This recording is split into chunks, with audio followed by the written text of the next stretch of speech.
Donc, dans cette partie, on va essayer de voir comment faire la modélisation sur robot CBS. Maintenant, bon, on va maintenant traiter le cas de, par exemple, si vous voulez dimensionner un projet comme ça, la première des choses d'abord à savoir, après avoir, comment dire, déterminé d'abord que ce soit la position de vos poteaux et puis aussi des poudres que vous devez placer sur le plan, voilà, c'est de savoir maintenant quel type de charge, quel type de dalle vous allez utiliser pour le projet. Voilà, et si vous savez le type de dalle que vous allez utiliser pour le projet, maintenant, quelles sont les charges qui vont être appliquées sur ce projet en question? Bon, pour les charges, ça dépend quand même de la nature du projet. C'est-à-dire, le projet est destiné pour une habitation, ou ça, ce sont des bureaux pour les réunions, c'est un hôpital, c'est des salles, c'est des entrepôts, tout ça, il faut catégoriser ça. Voilà, parce que c'est en fonction de cette catégorie-là que nous pouvons savoir quelles sont les charges appropriées que nous devrons appliquer sur le projet, que ce soit du côté permanent ou variable. Bon, côté permanent, ça c'est de manière globale. Mais côté variable, il faut savoir vraiment, il faut catégoriser le projet pour savoir vraiment qu'est-ce qui doit être appliqué. Alors, on va commencer d'abord par le type de dalle qu'on va utiliser. Ici, nous allons utiliser des dalles à corps cru. Voilà. Maintenant, il faut savoir que sur robot CBS, on ne peut pas modéliser une dalle à corps cru directement. Donc, ce qui fait que ce que le logiciel préconise, même sur le site même de logiciel robot CBS, voilà, on préconise d'utiliser, de transformer la dalle à corps cru en dalle pleine en fait. Et comment on fait ça? On va prendre juste parce que chaque dalle à corps cru, chaque ordi a son poids surfacique en fait. Et qu'on va faire? On va prendre juste le poids surfacique de l'ordi en question et puis diviser par le poids volumique de béton armé qui est 25 kN par mètre cube ou soit 2500 kg par mètre cube. Une fois qu'on prend maintenant cette charge de l'ordi, on divise par ça, on va trouver une épaisseur. Et l'épaisseur, si ça serait directement l'épaisseur de notre dalle en fait. Donc ça serait maintenant comme en fait une dalle pleine qu'on va modéliser. D'accord? Mais en principe, ça a été retrouvé sur la base du type de dalle qu'on va utiliser. D'accord? Ça d'abord, c'est la première question. On va résoudre ça et ça, c'est déjà c'est bien. Et en plus, après ça maintenant, pour ce projet, nous allons utiliser dans Acocre, comme je l'ai dit. Maintenant, après ça, pour les charges. Pour les charges, je viens de dire il y a des charges variables et des charges permanentes. Si vous suivez cette formation, je pense déjà que vous connaissez déjà la différence de ces charges-là. Maintenant, du côté des charges permanentes, on va voir, je vais vous laisser un PDF ici pour que vous puissiez avoir un petit récapitulatif de ces charges-là que vous pouvez appliquer sur les projets futurs et puis aussi sur ce projet que nous allons voir ensemble. Ce PDF, j'ai déjà donné à quelques personnes en fait qui suivent mes formations sur YouTube. Voilà, parce qu'il y a d'autres personnes qui m'avaient déjà envoyé un message pour que je les envoie sur les formations Robot Structure, formation complète que j'ai fait sur YouTube. Donc, j'ai parlé de ce PDF là-bas et les gens m'ont écrit ici et je les ai envoyés. Si vous avez ces PDF là, il n'y a pas de problème. Si vous n'en avez pas, je vais laisser pour que vous puissiez les télécharger effectivement. Et voilà, là quand même, vous allez avoir une idée globale des charges que vous devrez appliquer. On va commencer d'abord par les charges des planchers. Donc, comme je l'ai dit, chaque charge de plancher, chaque plancher en fait a une charge surfacique en fait. Donc ici, c'est les dalles pleines, d'accord? Voilà, voici les dalles pleines en fonction de leur épaisseur ici. Ici, c'est les planchers nervurés. Voilà, ça veut dire les planchers à corps cru avec des tables de compression, d'accord? Et ici, on va 12 plus 4. Voici la charge de 12 plus 4 ici. Ça fait 2,5 à 2,6. 16 plus 4, 2,75 à 2,85.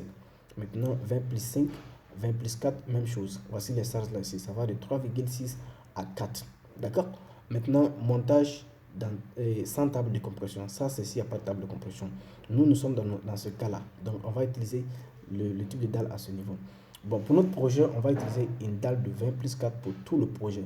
Voilà, 20 plus 4 pour tout le projet parce que je ne veux pas avoir un projet avec plusieurs types de dalles. Au niveau de la réalisation, c'est très compliqué.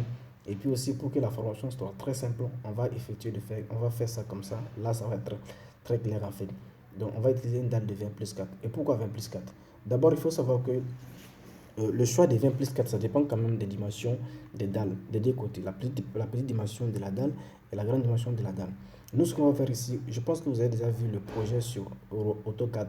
Je pense que je vais déjà montrer. On va essayer d'ouvrir ça. Voilà.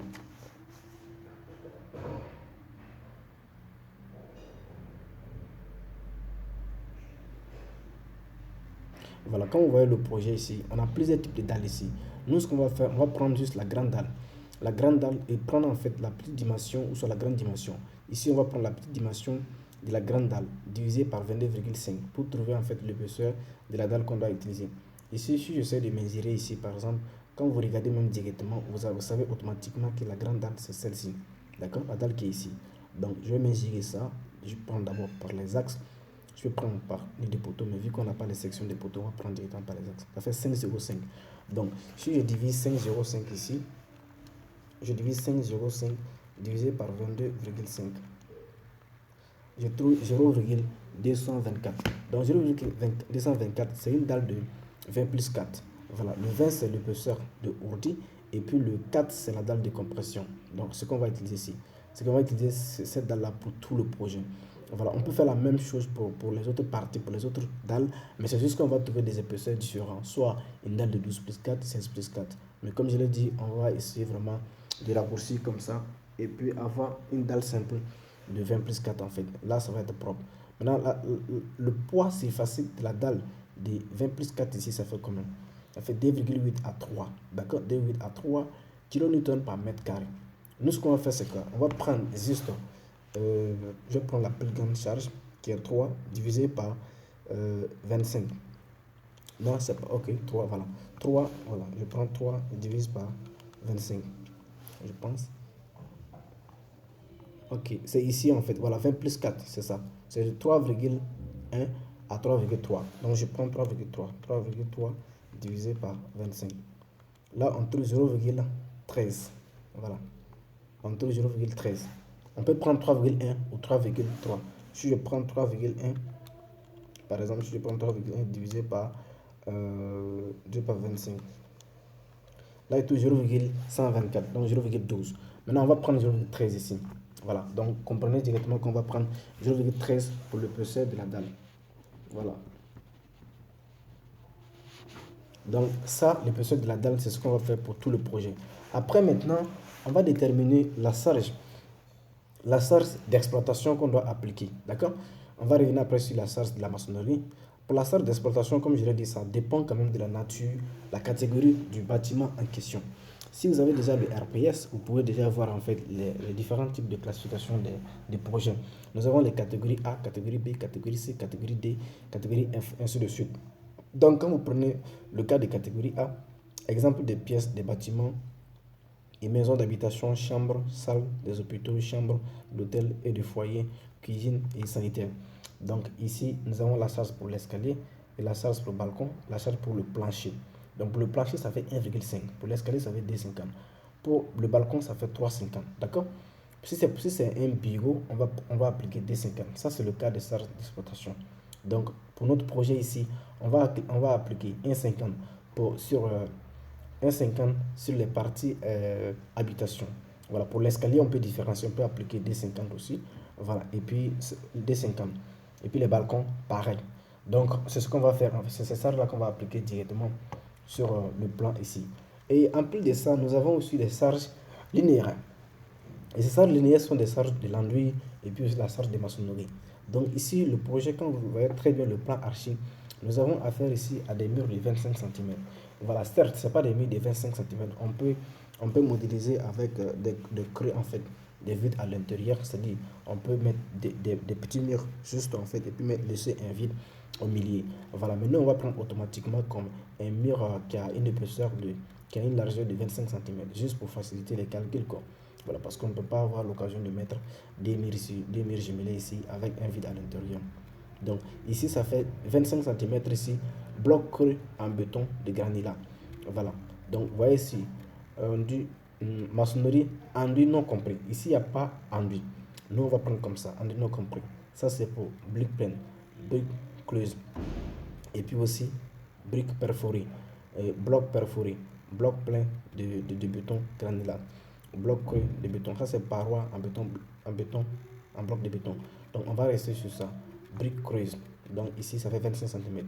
La charge surfacique de brique, ça fait ici, ça fait 2,15 kN par mètre carré. Maintenant, vu qu'en fait, on va appliquer cette charge-là sur les poteaux, qu'est-ce qu'on va faire? On va multiplier cette charge directement par la hauteur comment dire, de la maçonnerie en question sur notre projet qu'on va voir qui serait 3,20. D'accord? 3,20 ici. On va faire 2,15 fois 3,20. Ça va nous donner quelque chose de... Quand je vais calculer, 2,15 fois 3,20. Ça fait 6,88. Donc, on va appliquer 6,88 kN par mètre linéaire. Donc 6,88 kN par mètre linéaire. Et puis voilà, c'est ce qu'on va prendre directement. Il n'y a pas d'enduit ici. Donc pour les enduits, là, on va négliger ça. Voilà. Il faut savoir qu'on peut catégoriser ça aussi pour appliquer. Mais je pense que déjà c'est suffisant en fait. Donc les amis, c'est un peu ça en fait pour les charges qu'on doit appliquer sur le projet. Voilà. Et si vous avez votre projet à faire, c'est la même chose que vous allez faire. Maintenant, les charges qu'on doit appliquer en plus parce que les charges permanentes, la partie des charges permanentes qu'on a appliquées sur la dalle là, il y a une chose là-bas que je n'ai pas abordée parce que c'est pas seulement l'ordi qu'on doit appliquer, c'est pas seulement la charge de l'ordi qui est considérée sur le plan parce que aussi il y a les charges de revêtement, d'accord? Il y a les charges de revêtement en fait comme les carrelages comme ça. Donc tout ça, on va catégoriser ça. Mais j'ai un fichier Excel ici, voilà, qui globalise en fait toutes les charges que vous pouvez appliquer. Bon, ces valeurs-là sont prises en compte avec de l'enduit. Voilà, ça peut être différent du PDF que je vous ai donné. Mais comment on va se servir de ce PDF-là, de ce fichier Excel pour extraire en fait la charge de l'ordi. Et puis le reste qui va rester, on va appliquer ça sur le projet comme charge permanente. Voilà, parce que quand nous modélisons en béton armé, le logiciel va prendre en compte le poids propre de la structure, le poids propre des dalles. Donc du coup, on ne peut pas appliquer directement cette charge directement. On va prendre cette charge peut-être et puis soustraire en fait la charge comment de la dalle pleine. Et le reste là, on va appliquer comme charge permanente pour les revêtements en fait. Donc on va voir ça dans le cas pratique en fait. Pour le moment, même si vous ne comprenez pas, ça pose pas de problème, soyez tranquille, on va avancer et j'espère que ça va être très clair. Donc c'est la fin pour cette vidéo là, on se limite à ce niveau. Pour ces PDF et puis ce fichier Excel, il n'y a pas de problème, je pense que je vais vous donner ça pour que vous puissiez télécharger en fait. Donc merci.